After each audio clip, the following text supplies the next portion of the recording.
necesitamos tener una idea clara de la grandeza y de la soberanía de nuestro buen Dios y de nuestro Padre Celestial. Porque teniendo una idea clara, podemos seguirle. Cuando no tenemos una idea clara de la grandeza y del poder que tiene nuestro Dios, nos despreocupamos de la vida, nos despreocupamos del Señor. Pero si tenemos nosotros la idea clara de que Dios está sobre nosotros, nosotros estamos debajo de Dios y que Él tiene poder sobre el reino de los hombres para hacer lo que quiera, y a eso nosotros tomamos conciencia cada día, queridos hermanos, le vamos a buscar. Le vamos a buscar al Señor, porque tenemos la idea clara de que estamos delante del autor de la vida, delante de aquel que nos formó. La soberanía de Dios, queridos hermanos, tiene que ver con el ejercicio de su autoridad, de esa autoridad que Él tiene sobre todo. Él hace como quiere porque es autoridad máxima sobre este universo. La soberanía de Dios tiene que ver con sus designios, lo que Él determina. Y a través de nuestro transitar por esta vida nosotros vamos entendiendo que hay cosas, queridos hermanos, que no podemos cambiar. Hay cosas, queridos hermanos, que no pueden ser como a nosotros nos gustan.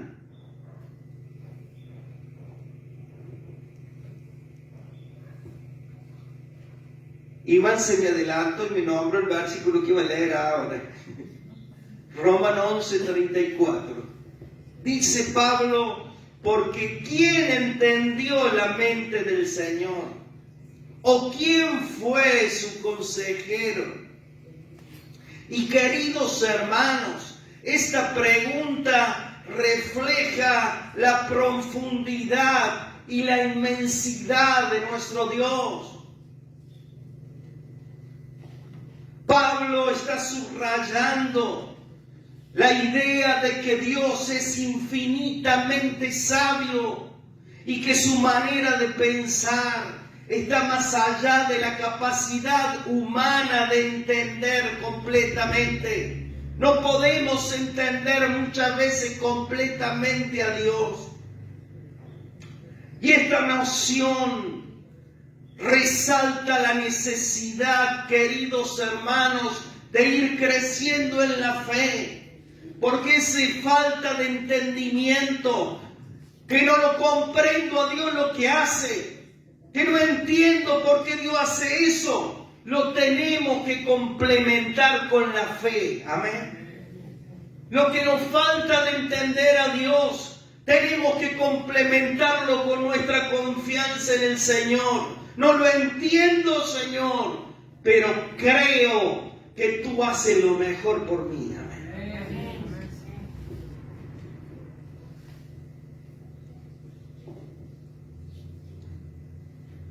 Podemos nosotros ver la soberanía de Dios en todas las Escrituras. Y en la revelación que nosotros tenemos a través de las Escrituras, el Señor nos invita a nosotros a que mantengamos la paz en nuestras vidas, ya que sigamos confiando en Él.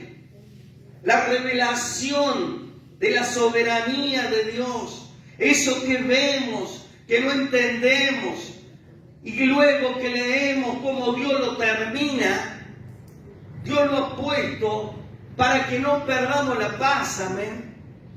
Para que no perdamos la seguridad de que Dios hace siempre lo mejor para sus hijos. Muchas veces nos inquietamos, ante la incertidumbre del futuro y nos preguntamos, ¿qué va a pasar? ¿Qué va a pasar con nuestras familias? ¿Qué va a ser de nuestros hijos? ¿Qué va a ser con los años que vienen por delante? ¿Qué va a ser de este país? ¿De las naciones? ¿Qué va a ser de este mundo? Y nos inquietamos, queridos hermanos. Pero aunque nos invadan muchas veces estas preguntas, el deseo del Señor es que su pueblo, nosotros, sus hijos, no perdamos la confianza en Él. Amén. Ante las limitaciones humanas que nosotros tenemos para comprender algunas cosas que Dios permite que nos pasen, ¿qué hacer cuando Dios no nos responde como nosotros esperamos? ¿Qué hacer cuando Dios no nos responde como nosotros esperamos? Y este es el título de la palabra de hoy. ¿Qué hacer? ¿Qué hacer cuando Dios no nos responde como esperamos? Para ello le invito a que vaya abriendo la palabra de Dios en el libro de Habacuc, en el medio más o menos de la Biblia, el libro de Habacuc.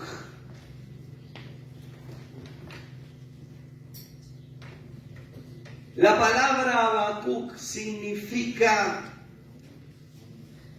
abrazo o el que abraza. Habacuc era un ciudadano prominente y muy respetado en Jerusalén.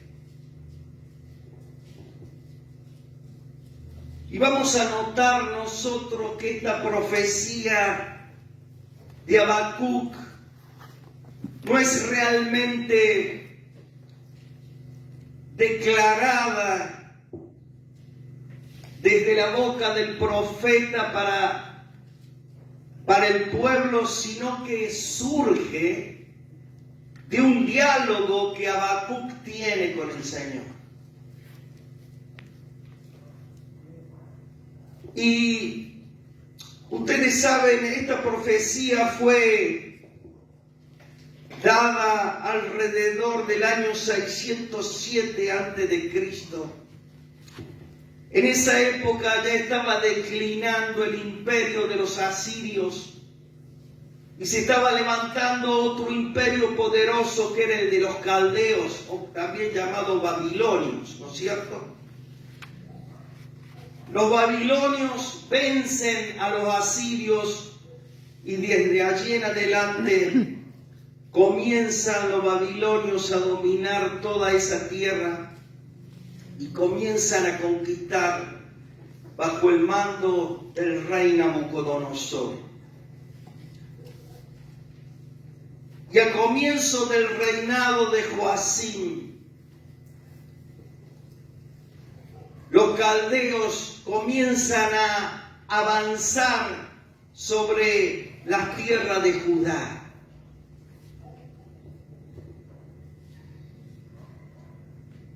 Y yendo un poquito al libro, nosotros comenzamos viendo en el libro algunas preguntas del profeta al Señor. Por eso digo que esta profecía comienza en un diálogo que Habacuc tiene con el Señor. Y que muchas veces las preguntas que tiene Habacuc pueden ser nuestras preguntas. Los versículos de apertura revelan una situación histórica en donde en la nación había desaparecido de la tierra la justicia. ¿No le hace acordar algo?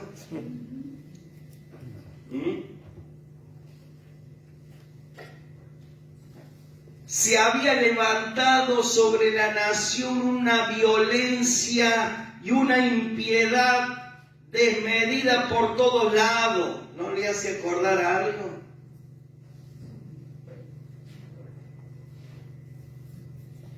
No había freno en Judá. Y en medio de estos días oscuros, allí en el capítulo 1 del versículo 2 al 4, no voy a leer todo, sino algunos versículos, ustedes pueden ver allí que el profeta le ruega al Señor y clama que Dios haga algo con la injusticia, que Dios haga algo con la maldad y la violencia. Y dice, por ejemplo, ¿hasta cuándo, Jehová, clamaré y no oirás? Y daré voces a ti a causa de la violencia y no salvarás. ¿Por qué me haces ver esta iniquidad, esta maldad, y hace que vea molestia, destrucción y violencia por todos lados? Veía Habacuc.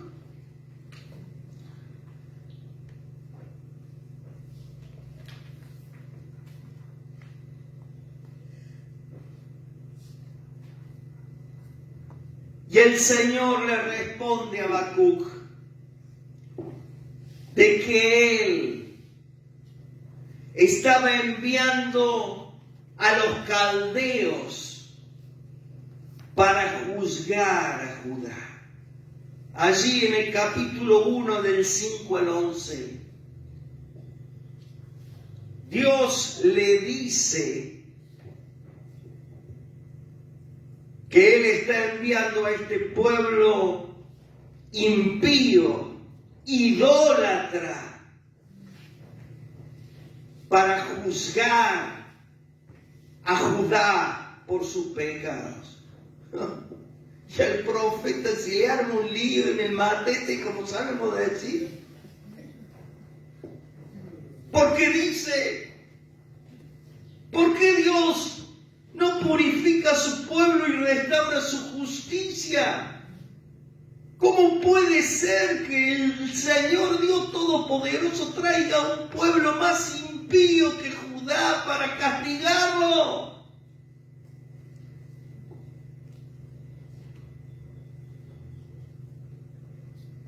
Y nosotros, queridos hermanos, podemos ver aquí que la respuesta que el Señor le da a Habacuc no es la que él esperaba. No es eso lo que quería oír yo, Señor. Y queridos hermanos, ¿cuántas veces Dios no nos responde a nosotros como nosotros anhelamos? ¿Cuántas veces le decimos, Dios, que no pase esto y pasa? ¿Cuántas veces nuestro corazón se desilusiona ante la respuesta que Dios nos da porque no era lo que nosotros estábamos esperando?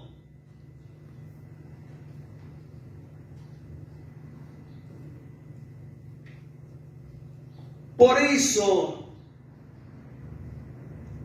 el título de hoy, ¿qué hacer cuando Dios no nos responde como queremos? Pero continuemos con el panorama del libro. Fíjense, la respuesta de Dios, de que le dice luego, pero mira, le dice el Señor, luego donde dice Jehová le responde a Habacuc, todos esos versículos de todo el capítulo 2. El Señor le dice que lo mismo, Él va a juzgar a los caldeos. Él va a hacer juicio sobre aquellos que van a ejecutar justamente el juicio de Dios sobre Judá. Y fíjense ustedes que esto es lo que le está diciendo Dios a Habacuc. A Él no lo conforma en su totalidad. ¿Por qué? Porque ahora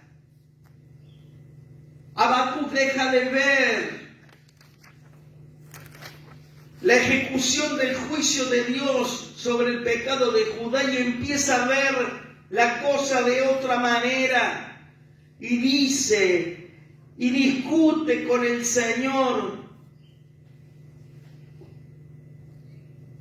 Y entra en un juego de palabra con el Señor, como diciendo, Señor, ¿cómo permite que los impíos destruyan a tu pueblo justo?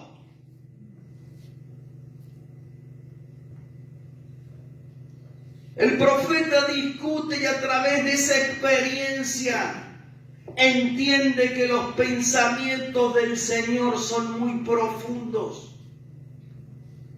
y que su soberanía, queridos hermanos, como hablábamos, es indiscutible.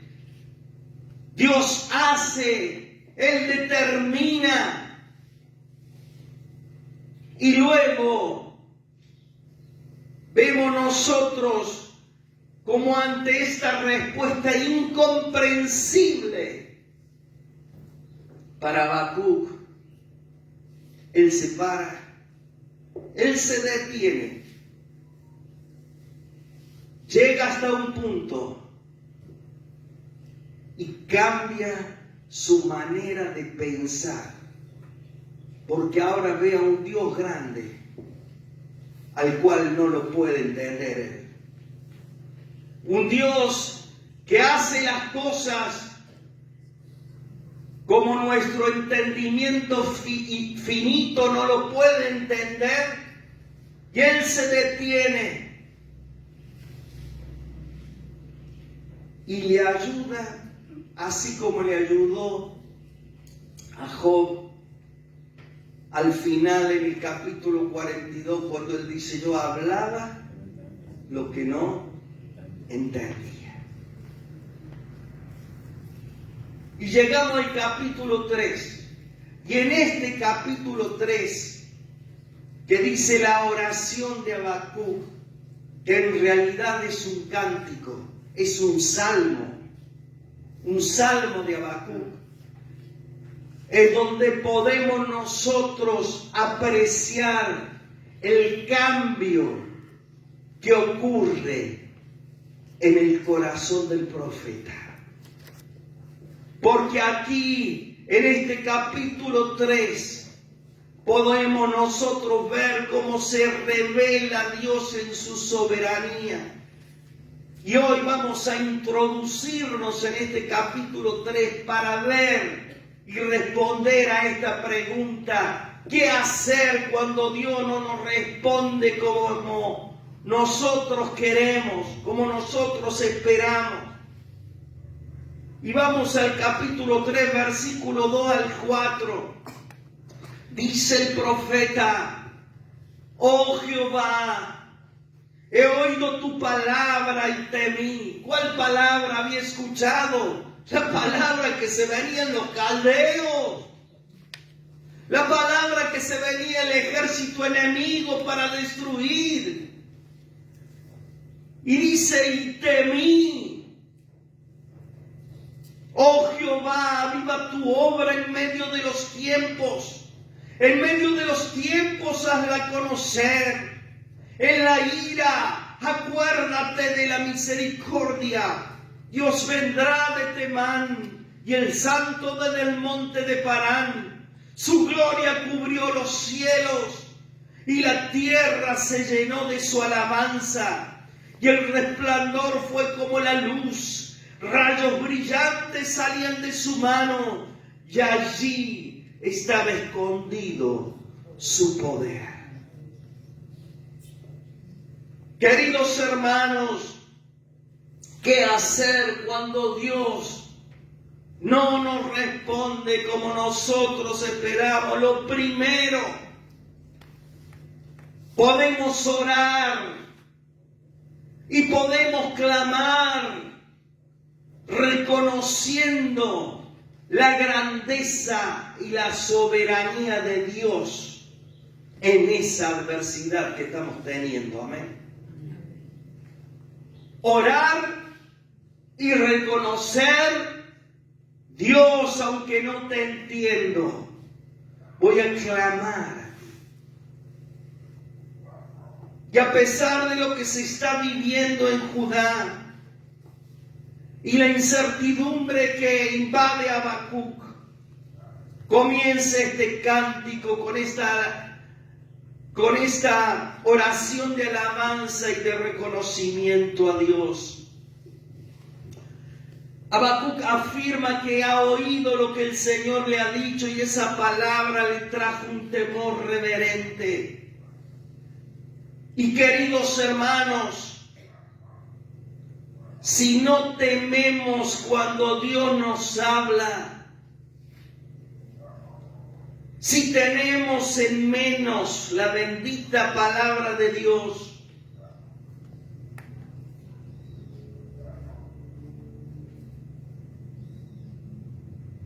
algo no está bien en nosotros. Tenemos que examinarnos a nosotros mismos y ver por qué no sentimos el efecto de la palabra en nuestras vidas. ¿Por qué no nos hace efecto la palabra de Dios? Si la palabra de Dios dice que es como espada de doble filo que penetra hasta partir las coyunturas y los tuétanos y discierne las intenciones del corazón, ¿cómo puede ser que no nos haga efecto?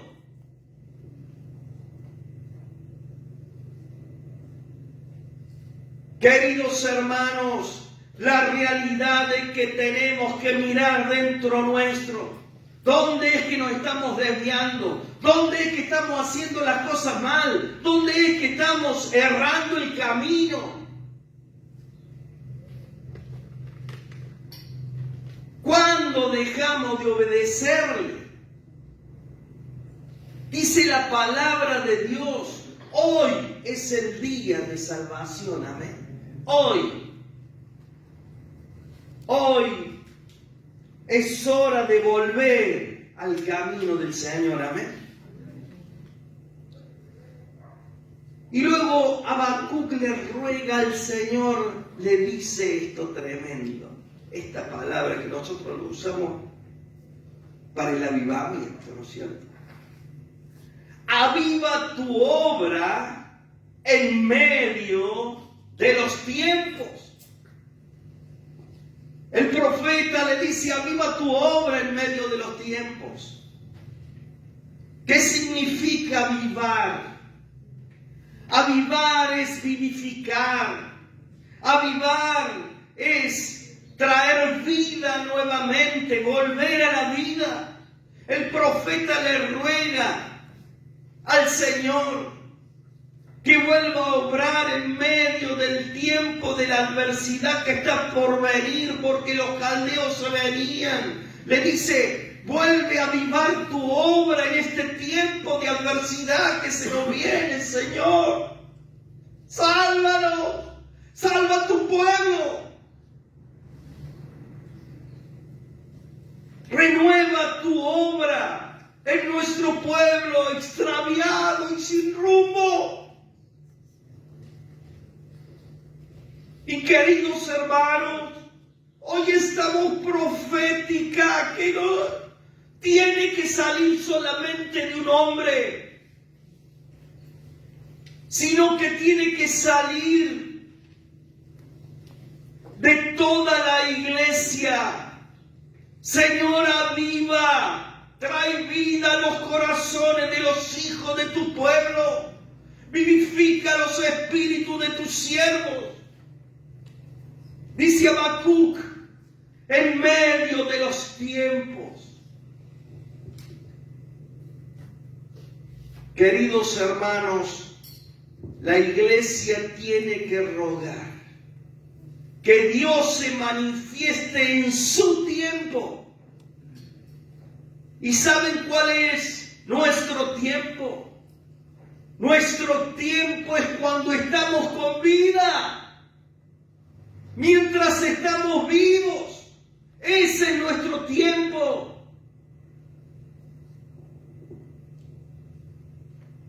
Es nuestro deber, queridos hermanos, clamar como iglesia al Señor, que tiene la voz profética, que el Señor manifieste su obra, manifieste su poder en las vidas, en las familias de la tierra, en las personas que aún no le conocen a través del arrepentimiento. Aviva tu obra en los corazones, Señor. Hazla conocer, Señor, en nuestro tiempo, en nuestros días, mientras estamos sobre este suelo de tierra. Y seguidamente Habacuc le ruega al Señor que en medio de su ira, en medio de su enojo, por todos los pecados de su pueblo, haga un lugar en su corazón para tener misericordia. Haga un lugar en su corazón para perdonar los pecados de su pueblo. O su pueblo no peca. ¿No es cierto que sí?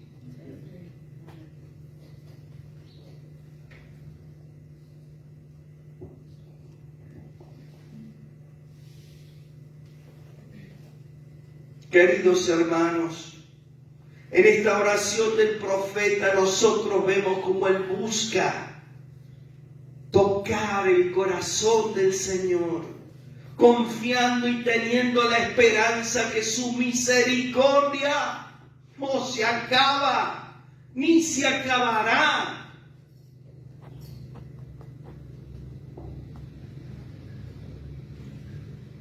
Habacuc le habla al Señor de esta forma porque sabe que su Dios es grande en misericordia. Amén. Luego que dice esto, el profeta proclama que Dios vendrá de Temán y del monte de Parán. Allí en el versículo 3. Y desde el monte de Parán, ¿no es cierto? Ustedes saben que en la antigüedad, Temán y Parán, estos dos lugares, estaban ubicados dentro de alrededor del monte Sinaí. Allí en el libro de Deuteronomio, Moisés habla sobre cómo Dios vino del monte Sinaí a la vista de todo el pueblo. Y esto a nosotros nos muestra que Dios revela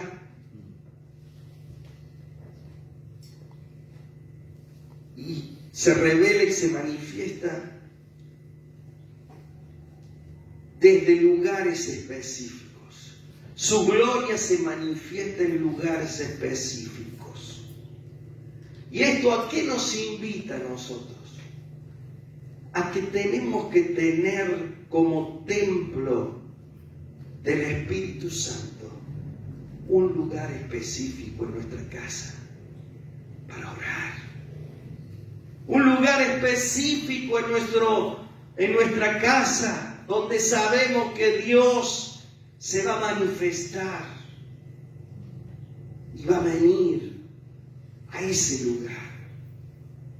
Queridos hermanos, sabemos Dios está en todas partes. Pero hay lugares en los cuales el Señor quiere que nosotros entendamos que necesitamos ese lugar sagrado para encontrarnos con Él. Amén. Dios vendrá. Luego dice la frase, su gloria cubrió los cielos, la tierra se llenó de su alabanza. Nos describe como la presencia de Dios y la gloria son tan poderosas que abarcan todo el universo y nos recuerda la importancia de alabarle y de adorarle al Señor. No solamente acá adentro, en nuestra casa, en nuestro lugar, por donde vayamos, de estarle adorando al Señor. Amén. Entonces lo primero que tenemos que hacer es orar y reconocer la grandeza y la soberanía y la autoridad de nuestro Dios. Cuando el Señor no nos responde como nosotros queremos. Lo segundo, tenemos que recordar los actos pasados de Dios. Allí en del versículo 4 al 15, Habacuc recuerda cómo Dios obró en el pasado, liberando a su pueblo de Egipto y guiándolo por el desierto. Y ahí Habacuc hace una reseña describiendo el poder que el Señor desplegó en la liberación de su pueblo. Y fíjense este versículo 13, subrayelo en su Biblia porque es tremendo. Dice: saliste para socorrer a tu pueblo, para socorrer a tu ungido.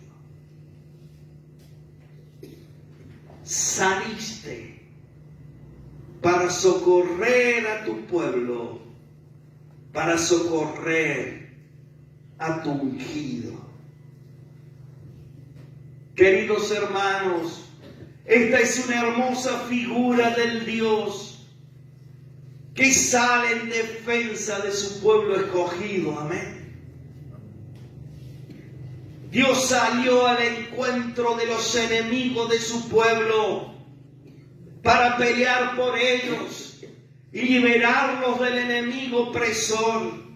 Y queridos hermanos, este es el Dios nuestro, este es el Dios que tenemos, el que nos defiende, el que sale al encuentro de nuestro enemigo y pelea por nosotros. Dios nos socorre. El Señor está presto a salvarnos. Por eso, queridos hermanos, ante aquella respuesta que no entendemos, no desmayemos, amén. Fortalezcámonos en el Señor y en el poder de su fuerza. Así como Habacuc recordaba los hechos poderosos del Señor, miremos para atrás en nuestras vidas, todas las veces que Dios nos ha librado, amén. Todas las veces que Dios nos ha salvado a cada uno de nosotros. Y podríamos estar toda la mañana y todo el día contando las veces que Dios nos ha librado. Amén. Por eso hay que recordar, hay que acordarse cuando el Señor nos salvó.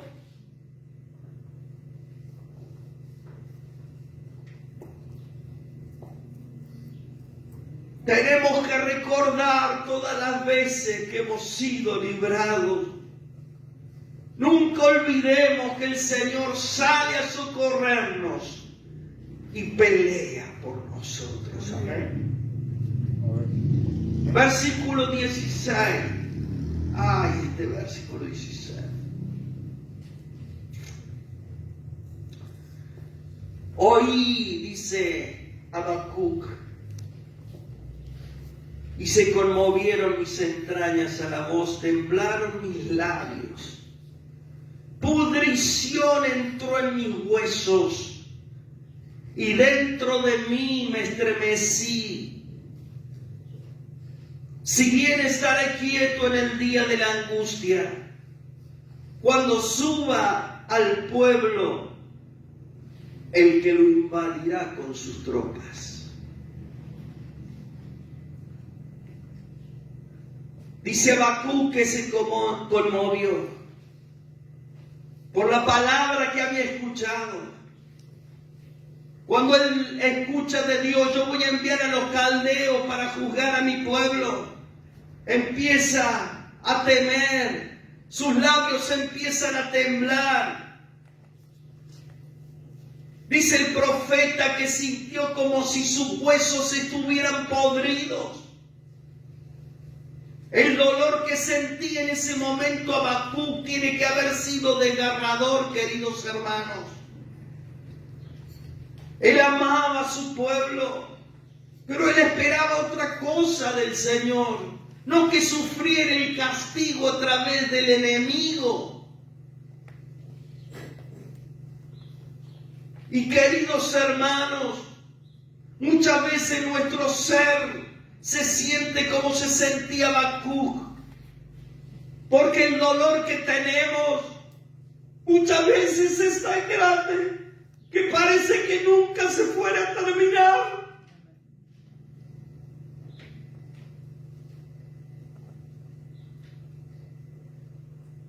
Que no lo vamos a soportar.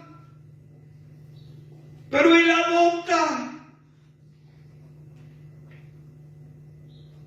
una postura y dice: aunque siento podrido mis huesos de dolor, voy a permanecer quieto el día de la angustia.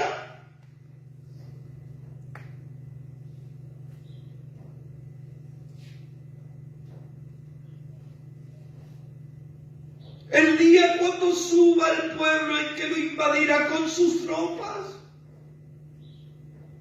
voy a tener que estar quieto mirando cómo mi pueblo es destruido. Pero lo haré en quietud, dice Habacuc. Y queridos hermanos, Habacuc no estaba entendiendo por qué el Señor estaba permitiendo que los enemigos se encargaran del castigo de Judá. Venía una gran mortandad. Pero dice: aunque me duelan mis huesos, estaré quieto. Y queridos hermanos, muchas veces, aunque lo quisiéramos, no podemos hacer nada ante lo que Dios determina. No podemos hacer nada ante la voluntad de Dios, ante su voluntad decretal. Lo único que nos queda es quedarnos quietos.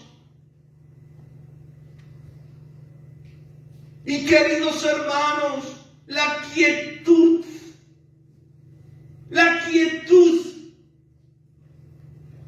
implica que en medio de nuestro dolor seguiremos esperando al Señor.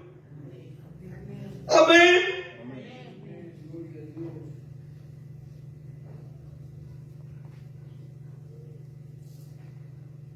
Que en nuestra adversidad mantendremos la confianza en nuestro Altísimo Dios.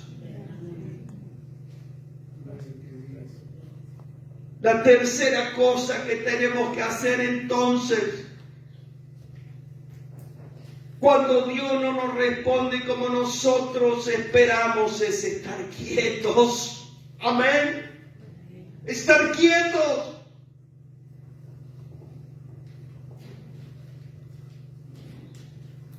La cuarta cosa la vemos en el capítulo 3, versículo 17, 19, un pasaje muy conocido que lo utilizamos mucho, y dice Habacuc: aunque la higuera no florezca, ni en las vides haya frutos, aunque falte el producto del olivo y los labrados no den mantenimiento, y las ovejas sean quitadas de la majada, y no haya vacas en los corrales, con todo yo me alegraré en Jehová, y me gozaré en el Dios de mi salvación. Jehová el Señor es mi fortaleza, el cual hace mis pies como de ciervas y en mis alturas me hace andar. Amén. La cuarta cosa que nos queda, queridos hermanos, ¿qué hacer cuando Dios no nos responde como nosotros esperamos? Es seguir confiando. Aunque hayamos perdido, es buscar el gozo del Señor, en alegrarnos, que es nuestra fuerza, sabiendo que Él es la fortaleza que nosotros necesitamos para seguir caminando sobre esta tierra y en esta vida. Habacuc en estos versículos expresa lo que se ha perdido. La higuera dejó de florecer. No hay uvas en la vid. No hay aceite de oliva. En el campo no hay trabajo. Las ovejas están siendo quitadas y no hay vacas en los corrales. Todo eso se perderá por las consecuencias del pecado de Judá y del castigo a mano del enemigo. Pero el profeta se levanta en medio de este cuadro devastador y proclama que continuará alegrándose en el Señor y confiando en su grandeza y en su soberanía. Declara: el Señor es mi fortaleza. Y querido hermano, querida hermana, te pregunto, ¿cómo has venido hoy? ¿Cómo has venido? Tu higuera dejó de florecer. Ya no hay frutos de la vid. Se acabó el aceite. Has perdido el trabajo. No hay ovejas, no hay vacas en tu corral. Dios lo sabe, querido hermano, querida hermana, porque Él lo ha permitido para que hoy vuelvas tu mirada al Señor. Amén.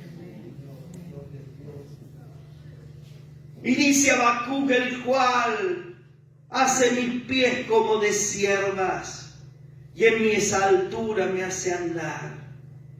Ustedes saben que las siervas, estos animales, se caracterizan por vivir en las alturas. Son muy ágiles, pueden escalar paredes de acantilado con aparente facilidad, pueden correr grandes velocidades. Estos animales pueden escapar fácilmente de los depredadores que quieren atraparlos. Estos animales son muy resistentes. Por eso la figura de la sierva, porque estando con el Señor, queridos hermanos, vamos a resistir. Amén. Amén. Amén. Vamos a resistir el embate de los enemigos. Vamos a resistir la calamidad. Y queridos hermanos, estas cosas que hemos visto son las que nos ayudan nosotros a seguir adelante cuando no entendemos la respuesta del Señor. El justo vivirá por la fe, dice el Señor ahí en Habacuc 2:4. Él dice: he aquí que aquel cuya alma no es recta se enorgullece, mas el justo por su fe vivirá. Queridos hermanos, si mantenemos la fe intacta en el Señor, a pesar de lo que venga, seguro que tenemos el triunfo y la victoria final. Y un tiempo eterno al lado del Señor. Amén. Por eso no bajemos los brazos. Esa es la palabra. El justo vivirá por su fe. Por tu fe seguirá adelante. No porque la fe sea tuya, porque también el autor y consumador de la fe es el Señor. Amén. Sino porque mantenés la fe. Y termino diciendo que la fe no es un acto único, que lo ponemos en práctica hoy y ya se acabó. La fe, queridos hermanos, es una manera de vivir. Amén. La fe tiene que estar todos los días en nuestra vida. Tenemos que levantarnos con fe y tenemos que acostarnos con fe. Dice Hebreo 10:39, mas nosotros no somos de los que se vuelven atrás y terminan perdiéndose, sino de los que tienen fe y alcanzan la salvación. Amén. Te invito a que te pongas de pie. Yo quería que cantemos porque justamente esta canción que cantamos hoy, que dice: día y noche, noche y día, aviva el altar. Amén. Aviva, Señor,